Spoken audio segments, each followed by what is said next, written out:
આત્માના વિચારનું. સ્વામિનારાયણ હરે સંવત 1877ના ભાદરવા સુધી પડવાને દિવસ સ્વામી શ્રી સહજાનજી મહારાજ ગામ શ્રી સારંગપુર મધ્યે જીવાખાચરના દરબારમાં ઉત્તરાદે દ્વાર ઓરડાની ઓસરીએ ઢોલિયા ઉપર વિરાજમાન હતા અને સરસ શ્વેતવસ્ત્ર ધારણ કર્યા હતા અને પોતાના મુખારવિંદની આગળ મુનિ તથા દેશ દેશના હરિભક્તની સભા ભરાઈને બેઠી હતી. પછી નિર્વિકારાનંદ સ્વામીએ પ્રશ્ન પૂછ્યો છે, સાધુને વિશે કયા ગુણ અખંડ રહે છે ને કયા ગુણ આવી જાય એવા છે? પછી શ્રીજી મહારાજ બોલ્યા છે, એક તો આત્મનિષ્ઠા અને બીજો સ્વધર્મ અને ત્રીજો ભગવાનના સ્વરૂપનો નિશ્ચય, એ 3 ગુણ તો અખંડ રહે છે અને બીજા ગુણ તો આવે ખરા ને પાછા જાય પણ ખરા. માટે બીજા ગુણ તો આવ્યા ગયા રહે છે અને એ 3 ગુણ તો અખંડ રહે છે. પછી મુક્તાનંદ સ્વામીએ પૂછ્યું છે, દેહની અને આત્માની નોખી વ્યક્તિ સમજાણી હોય તોય પણ તે વ્યક્તિને ભૂલીને પાછો દેહાભિમાની કેમ થાય છે? પછી શ્રીજી મહારાજ બોલ્યા છે, દેહ આત્માની વ્યક્તિ એકવાર ચોખ્ખી સમજાણી હોય તો પછી પાછી ભૂલાય નહીં અને એમ માને જે હું દેહ છું તો પણ દેહ પોતાનું રૂપ મનાય જ નહીં. અને ભગવાનનો નિશ્ચય પણ જો એકવાર દ્રઢ થયો હોય તો પાછો ટાળે તો પણ ટળે નહીં. અને એમ જણાય છે, જે આત્મબુદ્ધિ મટીને દેહબુદ્ધિ આવી જાય છે એ તો ખોટો મનમાં ભ્રમ પડે છે, પણ દેહાભિમાન તો આવતું જ નથી.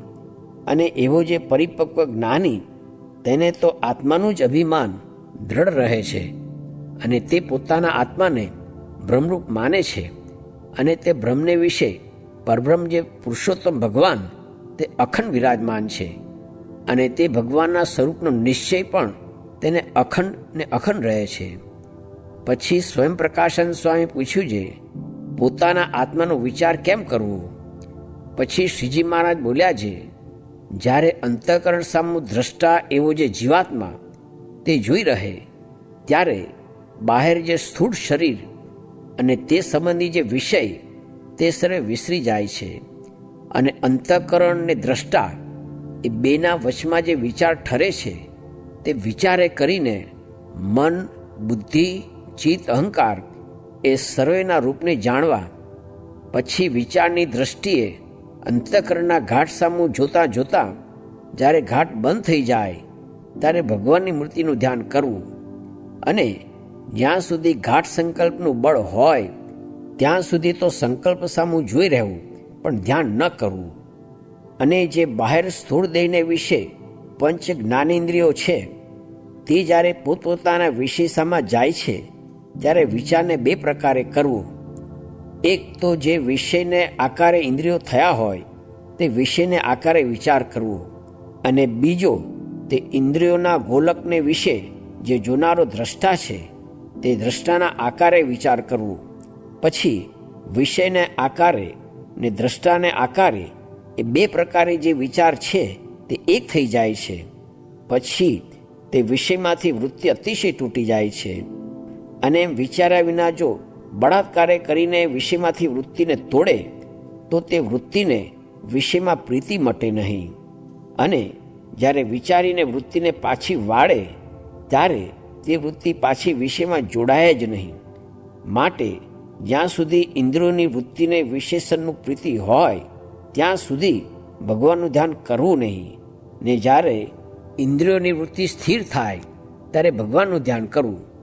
અને જ્યારે બહાર સ્થૂળ દેહમાં દ્રષ્ટા વર્તો હોય ત્યારે ચોખ્ખો વિભાગ કરી રાખવો, જે જ્યારે સ્થૂળ દેહમાં વર્તું ત્યારે સૂક્ષ્મ દેહના ઘાટ સામું તો જોવું જ નહીં અને જ્યારે અંતઃકરણ સન્મુખ જોવું ત્યારે સ્થૂળ દેહને વિસારી દેવું અને દ્રષ્ટાને ને દ્રશ્યને મધ્ય જે વિચાર છે તે વિચારે કરીને એમ સમજવું જે દ્રષ્ટાને દ્રશ્ય તે અતિશય જુદા જ છે એમ સમજીને દેહના ભાવ તે દેહને વિશે હોમવા અને દ્રષ્ટા જે ચૈતન્ય તેના ભાવ તે ચૈતન્યને વિશે હોમવા.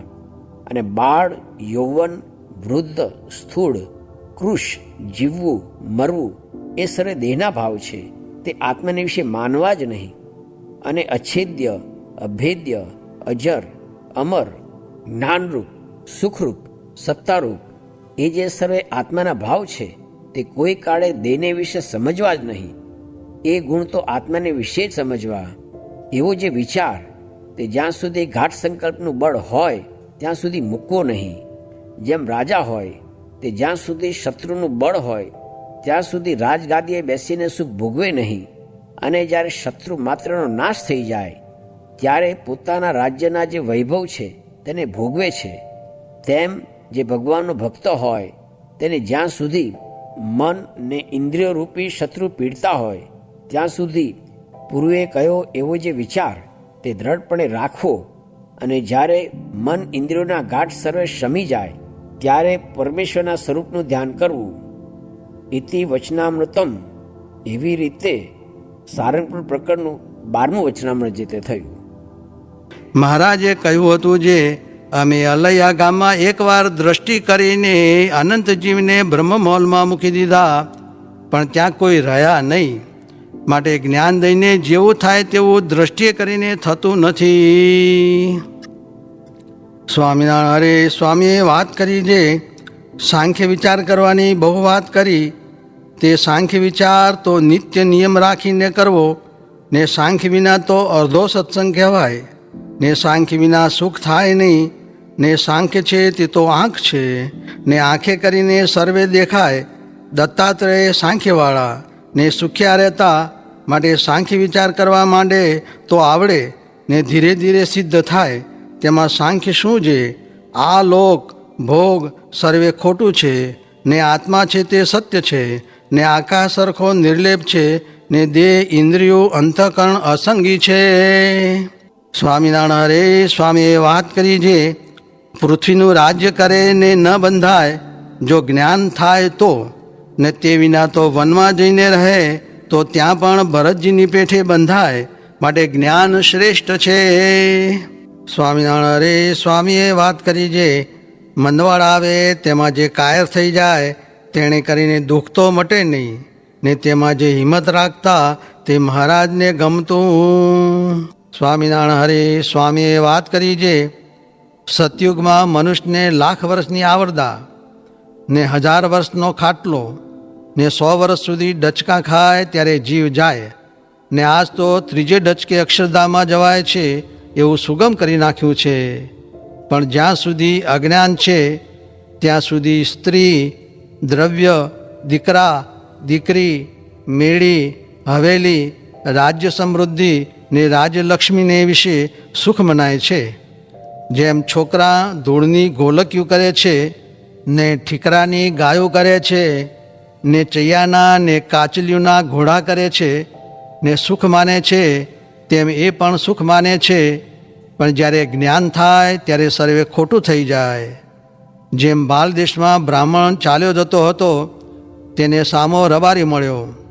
તેણે પૂછ્યું જે મહારાજ રાજી કેમ થયા છો? ત્યારે તે બ્રાહ્મણ બોલ્યો જે રાજી ન થઈએ, 10 ગાઉ ચાલ્યા આવ્યા છીએ ને જળ પાસે આવ્યા છે, તે નાશું ધોશું ને ટીમણ કરશું. ત્યારે તે રબારી બોલ્યો જે હૈયું ફોડમાં, જોડા પહેરીને ચાલ્યો આવું છું ને પાણી તો ઝાંઝવાના બળે છે. ત્યારે તે બ્રાહ્મણના મનસુબા સર્વે ખોટા થઈ ગયા. તેમ જ્યારે જ્ઞાન થાય ત્યારે સર્વે ખોટું થઈ જાય. અને જે મૃગલા જેવા જીવ છે તે તો વિષયને સાચા માનીને દોડ્યા કરે છે. જેમ ઝાંઝવાના જળને દેખીને મૃગલા દોડે છે તેમ, અને મનુષ્ય છે તે દેખે છે પણ ખોટા જાણે છે, અને સૂર્યના રથમાં બેઠા છે તેની દૃષ્ટિમાં તો ઝાંઝવાના પાણી નથી. તેમ જે જ્ઞાની છે તેની દૃષ્ટિમાં તો પ્રકૃતિનું કાર્ય કાંઈ આવતું નથી. સ્વામિનારાયણ હરે સ્વામીએ વાત કરી જે 50,000 રૂપિયા મળે તો ભગવાન ભજવાનો સ્વપ્નમાં પણ ગાંઠ થાય નહીં, ને રૂપિયા મળે તો તે મળદું ફૂલ્યા જેવું છે. સ્વામિનારાયણ હરે સ્વામીએ વાત કરી જે એક જણ કોઠારીને મારવાનો ધારતો હતો. તે ભગવાનનો કોપ થયો, તેથી 1.5 વર્ષ સુધી માંદો રહ્યો.